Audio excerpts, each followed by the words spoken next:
evening, Twebs. It's me, SG1, coming at you for another Star Trek, the official Starships collection review. And this time we're doing issue number 133,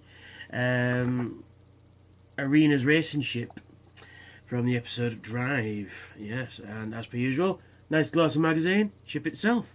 More on that in a wee while. Let's have a crack on, shall we?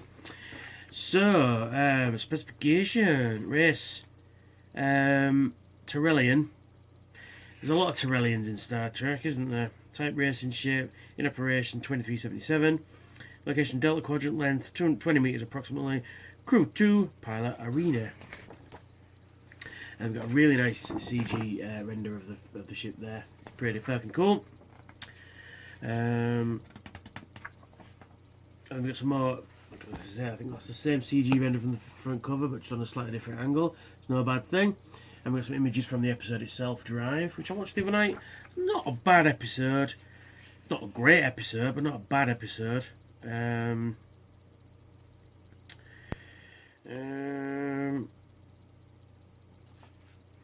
we've got the specification there, tech specs, which is really nice, really nice, really nice. Irina said that she designed her own impulse drive on her ship. It required enhanced deuterium fuel to power the impulse engines. A fuel converter had installed on the Delta Flyer in order to impulse engines to run in enriched deuterium.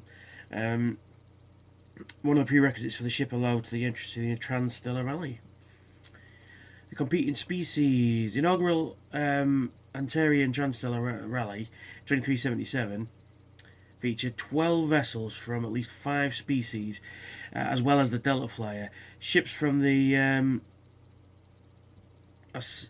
Aksani, the Chesu, Imhotep, and Tellurian races took part. Imhotep. Irina was a Tellurian, but different species known as Tellurian were members of the Federation, as Chakotay fought one in a boxing match where he was cadet round 2349. The Mobius inversion was a small wormhole with a level 6 subspace distortion field with the gravimetric shields radiation. Gravimetric shield radiation from the anomaly blocked sensors, so spectators of the rally lost contact with the ships while they were in the wormhole, and had no idea who was winning until they emerged. And then we've got designing the ship. To create Irina's racing ship, the VFX department modified a vessel that illustrator Rick Sternbach had devised for an earlier episode. Oh, okay. So there we've got the CG render it there. We've got a schematic of it going on there. And then we've got some images. Well, I think that's from... what episode is that from? Latent Image. So it's thought unlikely anyone would remember the alien ship from that latent image, as the picture above shows that the best view of the audience had of it. Okay. Writers on Voyager's final season. Executive producer Brian Baraga. Writers Brian Fuller, Michael Taylor and James Caan. Ralph Green and Robert Dougherty talk about Star Trek Voyager's final scene and what they wanted to achieve. So it's season 7 of Voyager. Not the best of seasons, I will admit. I think season 4's Voyager is the best. And it's going through various episodes like Workforce. 2 episodes of nothing really happening. Janeway having a relationship. And then we got Klingons, because Star Trek, we have to have Klingons. And then we've got on screen that appeared in Drive, and it was designed by Rick Sternbach. Ozal, picture below, was the Antarian ambassador from Drive who organised the Transstellar Rally. He was played by Brian George, who had previously played Dr. Bashir's father, Richard Bashir, in Deep Space Nine episode Dr. Bashir, I presume. Meanwhile, Patrick Kilpatrick, who played Asan in Drive, had previously appeared as Razik Akazon in the Voyager episode Initiations, and Reese, a Starfleet soldier, in Deep Space Nine episode Siege of AR-558, which is one of the best episodes of Trek. Tom Paris and B'Elanna Torres had married at the end of Drive, although the wedding ceremony was never seen. However, the biomimetic duplicates of Tom and B'Elanna were married in by a biomimetic copy of Captain Janeway over a year earlier in the episode Curse Oblivion, which is another good episode actually. Oh yeah, there's a Voyager. Let's have the melted Voyager from Curse Oblivion. Eagle Moss, get on it. In Drive, Belana Torres wanted to use a holodeck to take Paris on holiday simulation to Geddy Prime. She described the planet as a lush paradise that made Riser look like a tourist trap. The Dune series novels by Frank Herbert, Geddy Prime, was the Harkonian homeworld, in which was described as polluted industrial wasteland. And next issue, we've got the Vulcan survey ship. So, nice image on the back there. Let's get a crack on with the ship, shall we? And here is the ship itself. It's very nice. Very, very, very nice indeed. Just bear with me 1 second. Oh. Shit, I'll have to edit this bit out. There we are. Yeah, so we've got a nice ship itself. It's very, very cool. Very cool. It's very Star Warsy. Very episode sort of 1-ish, episode 2-ish, Clone Wars-ish. There we are. It's not a bad thing. Very nice. Real nice detail in this. Some real nice detail.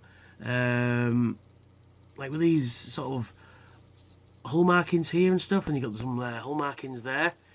It's a really nice, well put together ship, this one. But some of the alien ones have been really good recently. I mean, the detail on this is great. I love the sort of goldish, coppery colour and the red. It just looks great. You've got clear plastic nacelles. You're not going to see on this camera really. But it's a very cool little ship. Very cool. Very different as well. Very, very different. But I really do like it. I like the cockpit there. That's pretty cool. This would never fit in Voyager. This would never fit in Voyager's shuttle bay, but you know it does. You know, because Voyager's shuttle bay is probably no wider than this bit, but you see it packed up in the shuttle bay in the episode. Just very nice. A very nice ship. Some real nice detail here. What's metal on it? So the main body is metal, and the nacelle points are plastic, and the bulbous aft section is plastic as well. But it's not a bad thing. It's a really nice ship. It's a really, really, really cool little ship. Like I say, all this sculpted detail, all these hull markings in red, and the red pinstriping all the way along there on the nacelles and that is fucking brilliant. It's beautiful. I really like this ship. Even though the episode itself isn't a bad episode, the Stargate episode where they do a race is much better, which was a pastiche of this episode, I believe. But no, it's a really nice ship. Now, should you buy this ship? Yes, if you're a Voyager fan. This will fit in your Delta Quadrant collection very nicely indeed. You should get it because it's a cool looking ship. Yeah, it's also very Battle Beyond the Stars-y as well, you know? You ever seen that Roger Corman movie, Battle Beyond the Stars? It's got that sort of feel to it. It's a fucking shite movie, but it's an entertainingly shite movie, you know? So we've got the stand, plastic bit, and then we've got the Irina's racing ship. Irina. And then it just fits on the stand thus. It's not really secure on there. Bit of clear nail varnish will sort that out. And it stands thus. There's a bit of dust on there. You didn't see that. Yeah, it's just a little loose in there. I'd like it to be a bit tighter. So yeah, like a little bit of clear nail varnish in there. Let it dry, obviously. Overnight is usually a good thing.